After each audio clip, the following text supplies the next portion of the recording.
जय गोरखनाथ। ओम नमः शिवाय।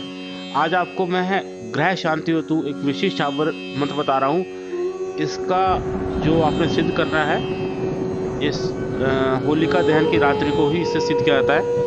तो आने वाली है होलिका दहन की रात्रि में आप इसे सिद्ध करना चाहो तो सिद्ध कर सकते हैं, लेकिन सोच समझ के सिद्ध करना है, अपने गुरु का ध्यान करते हुए, आसन सहस्त्र मंत्र को जाप करते हुए तो ही इसको सिद्ध करना। वैसे नॉलेज के लिए आप इसे सुन लीजिए। मंत्र की पूरी विधि में आपको बताऊंगा कि सिद्ध कैसे करना है। इसको पहले आप मंत्र सुन लीजिए, उसका पूरी सिद्धि को मैं आपको बताऊंगा कैसे करना है। तो उसको ध्यान से पूरे वीडियो को पूरे एंड तक आपने इसे सुनना है। तो मैं मंत्र बताना शुरू कर रहा हूँ। ओम नमो आदेश गुरु को, घर बांधू घर कोने बांधू और बांधू सब द्वारा, जगह जमीन को संकट बांधू मैं चौबारा।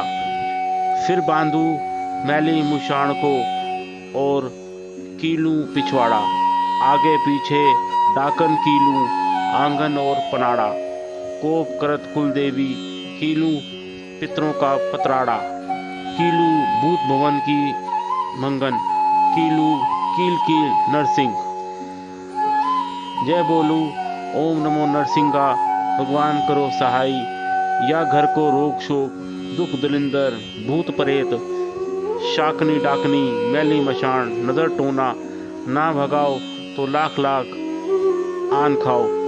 मेरी भक्ति गुरु की शक्ति, पूर्व मंत्र साचा ईश्वर उवाचा। ओम नमो गुरु को। तो इस विशिष्ट मंत्र को आपने होलिका दहन की रात्रि में सिद्ध करना है। क्या करना है आपको, इसके लिए एक एकांत कमरे में गाय का घी का दीपक जला लेना है, उसे चौकी पर रख देना। उस चौकी पर नया लाल या गुलाबी रंग का रेशमी कपड़ा बिछा देना। ठीक है। फिर चौकी के बीच फूलों का ढेर स्थापित करके उसमें ईश्वरी रूप भाव की आस्था करें। फिर उसका हल्दी गुड़ और धूप आदि से पूजन कर लेना। तत्पश्चात जो हमने ऊपर मंत्र आपको बताया है उसकी एक माला का जाप करके मंत्र को सिद्ध कर ले। मतलब 108 बार आपने इस मंत्र को पढ़ना है। रुद्राक्ष की माला लेना, एक बार मंत्र पढ़ लेना, फिर दूसरे दाने दूसरी माला दूसरी बार पूरा मंत्र पढ़ना है, तीसरे दाने तीसरी बार पूरा मंत्र पढ़ना है। तो इस तरह से आपने सिद्ध कर लेना है। बाद में जब 108 माला हो जाए तो आपको ये मंत्र सिद्ध हो जाएगा। तो पूरों के ढेर को आपको किसी तालाब नदी में विसर्जित कर देना है, खाना नहीं है खुद।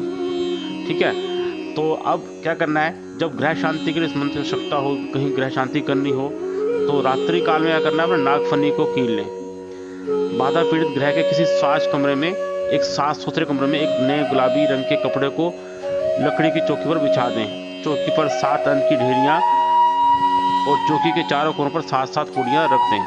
प्रत्येक पूड़ी के ढेर पर हलवे की कुछ मात्रा रखना है। चौकी पर पंचमेवा फूल प्रसाद भी रखें। चौकी के नीचे गेहूं या चावल के छोटे से ढेर पर एक दीपक जलाकर रखें। धूप अगरबत्ती से वातावरण को सुगंधित बनाते हुए 9 कीले और 9 नींबुओं पर 51 बार सिद्ध किए गए मंत्र का जाप करें। तत्पश्चात 9 कीलों को 9 नींबुओं में गाड़ दें। इन कीलित नींबुओं में से 4 नींबुओं को ग्रह के चारों कोनों में गाड़ दें। एक कीलित नींबू ग्रह के प्रवेश द्वार पर, एक जल रखने के स्थान पर, एक ग्रह के आगे, एक पीछे और एक नींबू पतनाले के नीचे गाड़ देना चाहिए।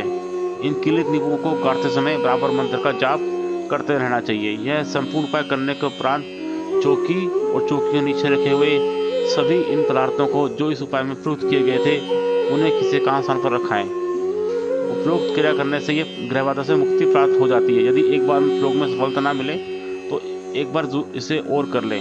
यह प्रयोग शुक्ल पक्ष की अष्टमी को अथवा चतुर्दशी को करते हैं तो इससे बहुत विशेष लाभ होता है। इस प्रयोग करने के बाद अगले दिन गृह स्वामी ब्राह्मण को भोजन, गाय का चारा, पानी या दान पुण्य कुछ करते हैं। तो ये मंत्र सारे को बहुत ध्यान से करना। मैंने ग्रह शांति का दूसरा मंत्र भी बताया था। अगर उस मंत्र से आपको फायदा ना हो तो ये कर सकते हैं, लेकिन इसमें थोड़ी विधि ज़्यादा है। तो अगर आपके बस में हो तो करें, नहीं तो किसी योग्य गुरु से इस मंत्र को आप करवा सकते हैं, पाठ करवा के उनसे भी करवा सकते हैं। नॉलेज के लिए तो आपने सुन ही लिया कि ऐसे कर सकते हैं। तो ये आपकी अपनी बुद्धि के ऊपर मैं आपको छोड़ता हूँ। नहीं तो जो आसान मंत्र दूसरा बताया वो भी आप पढ़ सकते हैं। एक मंत्र ये भी तरीका है। अगर हिम्मत हो, इतनी आप में समर्थ हो तो ही तो इस मंत्र को करें, अदरवाइज मैं इसकी सलाह नहीं दूंगा। लेकिन अगर हिम्मत है करने की तो आप ये कर सकते हैं। आप हमारे यूट्यूब चैनल को लाइक और सब्सक्राइब कर लीजिए। ऐसे ऐसे मंत्र, कथाएँ, रामायण, चालीसाएँ और गीता पाठ, मंत्र पाठ आपको मिलते रहेंगे, जिससे आपका ज्ञान बढ़ता रहेगा और घर में सुख शांति आपको वैसे भी मिलती रहेगी। अगर आप हमारे बनाए मंत्रों को सुनते हैं, पाठ चला कर रखेंगे, तो भी ग्रह में शांति आनी शुरू हो ही जाती है। तो आप उनका जरूर इस तरह से पाठ का ध्यान करते रहें। आप हमारे चैनल पर जाएंगे, विजिट चैनल करेंगे, प्ले लिस्ट में मंत्रों का, तो मंत्र आप सारे एक बार चला के छोड़ दें, सारा टाइम आप वो चलते ही रहते हैं। वो चला सकते हैं। छापन मंत्र के लिए छापन मंत्र दे सकते हैं। बीच बीच में आप घर में गीता का पाठ चलाते रहिए। वैसे कहा गया कि एक बार गीता सुनने में समझ नहीं आती, 2-4 बार 6 बार सुनेंगे तो अपने आप के अंदर से ज्ञान की उत्पत्ति होनी शुरू हो जाती है। ठीक है, धन्यवाद दोस्तों।